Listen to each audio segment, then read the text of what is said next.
So hello বন্ধুরা, কেমন আছেন সবাই?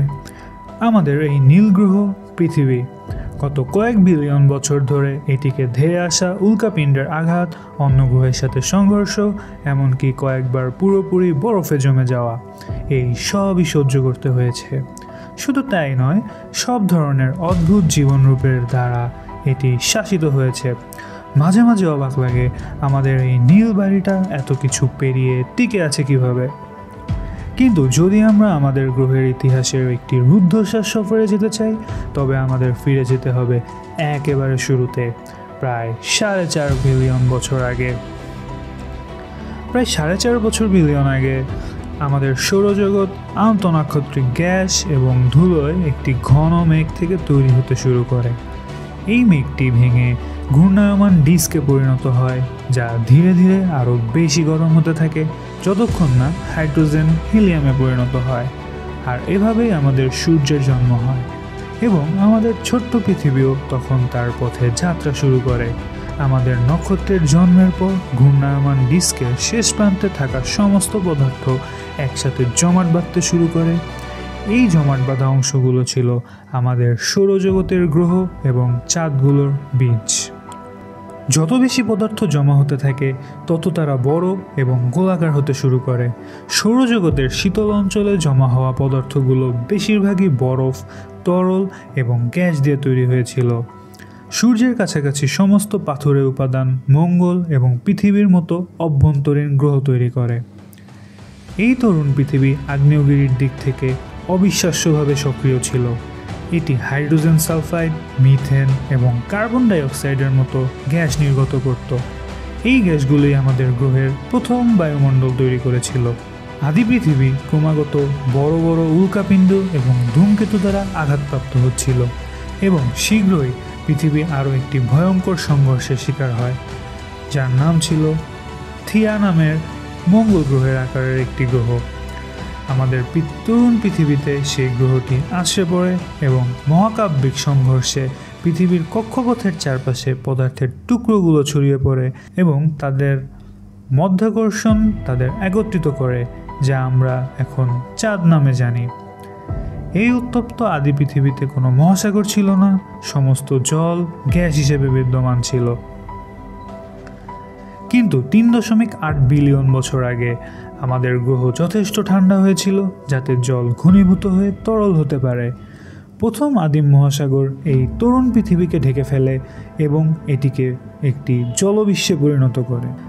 জীবন সৃষ্টির জন্য H2O একটি অপরিহার্য উপাদান, তাই এত জল থাকায় প্রায় 3.7 বিলিয়ন বছর আগে পৃথিবীতে জীবনের আবির্ভাব ঘটে। এই জীবনের প্রথম রূপগুলি ছিল মাইক্রোস্কোপিক জীব, কিন্তু এর প্রায় 1 বিলিয়ন বছর পর এদের মধ্যে কিছু জীব বিশ্বের গতিপথ পরিবর্তন করে দেয়। পৃথিবী খুব বেশি দিন জলবিশ্ব হয়ে থাকেনি। শীঘ্রই প্রাচীন মহাসাগর থেকে প্রথম মহাদেশগুলি আবির্ভূত হয়। বিজ্ঞানীরা এদেরকে ক্র্যাটন বলে।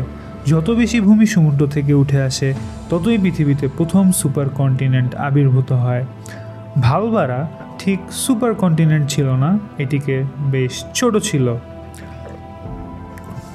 বিজ্ঞানীরা মনে করেন এটি অস্ট্রেলিয়ার মহাদেশের চেয়েও ছোট ছিল। প্রায় 2.4 বিলিয়ন বছর আগে সায়ানোব্যাকটেরিয়া বিবর্তিত হয়ে আমাদের গ্রহের প্রথম সালোক সংশ্লেষণকারী জীবে পরিণত হয়। অবশেষে আমাদের কাছে কিছু অক্সিজেন উৎপাদনকারী জীব ছিল, যারা পৃথিবীতে বায়ুমণ্ডলকে আরও বেশি বাসযোগ্য করে তোলে। আর বাকিটা ইতিহাস, তাই না? না, একদম না। আমাদের এখনও অনেক পথ বাকি আছে। এই নতুন অক্সিজেনের সাথে পৃথিবীর বায়ুমণ্ডলে কার্বন ডাই অক্সাইডের মাত্রা অনেক কমে যায় এবং এই গ্রহটিকে বরফ শীতল করে তোলে। আমাদের তরুণ বিশ্বের বেশিরভাগই জমে যায় কারণ পৃথিবী তার প্রথম বরফ যুগ দেখে। এখন যেমন পৃথিবীর বায়ুমণ্ডল পরিবর্তিত হচ্ছিল, তেমনি মহাদেশগুলো নড়াচড়া করছিল। তারা ভেঙে যায় এবং পুনরায় একত্রিত হয়ে পরবর্তী সুপার কন্টিনেন্ট রোডিনিয়া তৈরি করে। রোডিনিয়া ছিল একটি সত্যিকারের সুপার কন্টিনেন্ট। এটি সম্ভবত গ্রহটিকে আবৃত করা সবচেয়ে বড় সুপার কন্টিনেন্ট ছিল।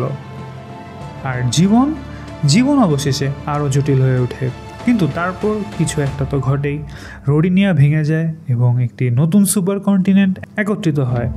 এর নাম ছিল প্যানোসিয়া। 540 থেকে 485 মিলিয়ন বছর আগে নতুন জীবনের একটি বিস্ফোরণ ঘটে। এই সময়কালকে ক্যাম্ব্রিয়ান বিস্ফোরণ বলা হয় এবং এই সময়ে বিবর্তিত হওয়া প্রাণীগুলোর শক্ত দেহের অংশ ছিল, যেমন শেল বা কাঁটা। এদের মধ্যে সবচেয়ে বিখ্যাত ছিল এলিয়েন সদৃশ ট্রাইলোবাইটস। প্রায় 440 মিলিয়ন বছর আগে জলবায়ু হঠাৎ পরিবর্তিত হয় এবং সমুদ্রের তাপমাত্রা নাটকীয়ভাবে বদলে যায়। পৃথিবী তার প্রথম গণবিলুপ্তি ঘটনা দেখে।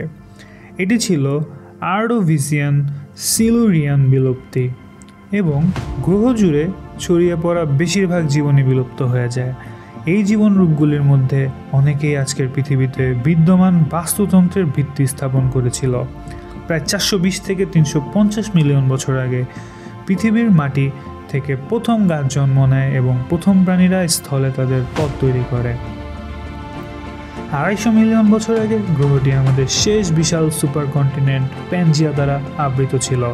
দুঃখজনকভাবে এই সময়ই পৃথিবী তার ইতিহাসের সবচেয়ে বড় গণবিলুপ্তি ঘটনা গ্রেট ডাইং প্রত্যক্ষ করে।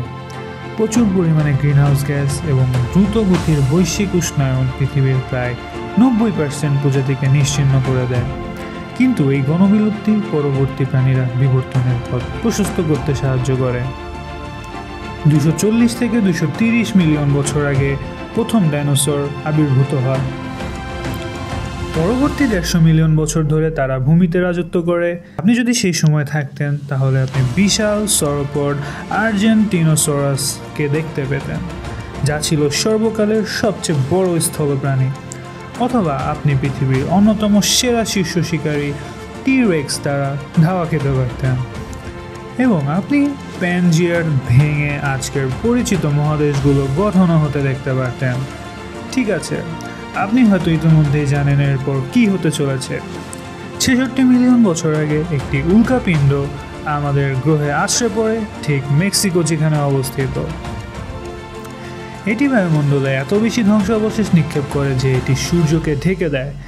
এর ফলে মারাত্মক জলবায়ু পরিবর্তন ঘটে, যা ডাইনোসরদের বিলুপ্তির কারণ হয়। এরপরে প্রাণীদের উত্থানের ধারায় স্তন্যপায়ী প্রাণীরা আরও সাধারণ হয়ে ওঠে। প্রায় 6 মিলিয়ন বছর আগে প্রথম পরিচিত মানব প্রজাতি এই পৃথিবীতে হাঁটতে শুরু করে। প্রজাতির নাম ছিল সাজেলান্থ্রোপাস, যদিও তারা সম্ভবত তখনও 4 পায়ে হাঁটত। 4 মিলিয়ন বছর আগে আদি মানব সোজা হয়ে হাঁটতে শুরু করে এবং প্রায় 1 মিলিয়ন বছর পরে তারা প্রথম পরিচিত যন্ত্রপাতি তৈরি করে, যা দ্বারা তারা জিনিসপাতি ভাঙতে ব্যবহার করত।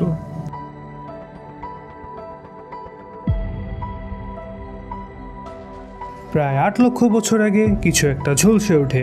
এই আদি মানবরা আগুন নিয়ন্ত্রণ করতে শিখেছিল। এখন তারা খাবার রান্না করতে এবং নিজেদেরকে উষ্ণতা সরবরাহ করতে পারে। তাদের মস্তিষ্ক বিকশিত হতে থাকে। এখন আগের চেয়েও তারা দ্রুত গতিতে।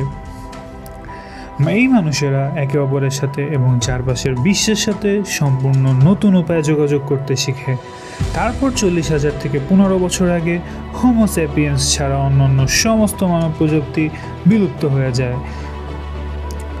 10,000 বছর আগে পৃথিবীর প্রথম কৃষক দেখে। এই যাযাবর মানুষরা গ্রহ জুড়ে ঘোরাঘুরি বন্ধ করে অবশেষে তাদের শেকড় গেড়ে বসে। প্রায় 250 বছর আগে শিল্প বিপ্লব ঘটে। আমরা প্রধান প্রযুক্তিগত, আর্থসামাজিক এবং সাংস্কৃতিক রূপান্তরের মধ্য দিয়ে যাই। গ্রামীণ ভিত্তিক কৃষি সমাজগুলি আরও শিল্পোন্নত শহুরে সমাজে পরিণত হয়। আমাদের মানব জনসংখ্যা বাড়তে থাকে। 1804 সালের মধ্যে আমরা 1 বিলিয়নে, 27 সালের মধ্যে 2 বিলিয়নে এবং 1960-এর দশক থেকে বৈশ্বিক জনসংখ্যা দ্রুত গতিতে বেড়েছে।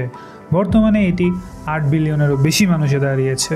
1960-এর দশক থেকে বৈশ্বিক জনসংখ্যা দ্রুত গতিতে বেড়েছে। বর্তমানে এটি 8 বিলিয়নেরও বেশি মানুষে দাঁড়িয়েছে। এবং এখন মানুষের অস্তিত্ব এবং পৃথিবীর অন্যান্য অনেক জীবনরূপের জন্য একটি নতুন হুমকি এসেছে, জলবায়ু পরিবর্তন। বিশ্বজুড়ে তাপমাত্রা এবং সমুদ্রের স্তর বাড়ছে এবং জীববৈচিত্র্য হ্রাস পাচ্ছে।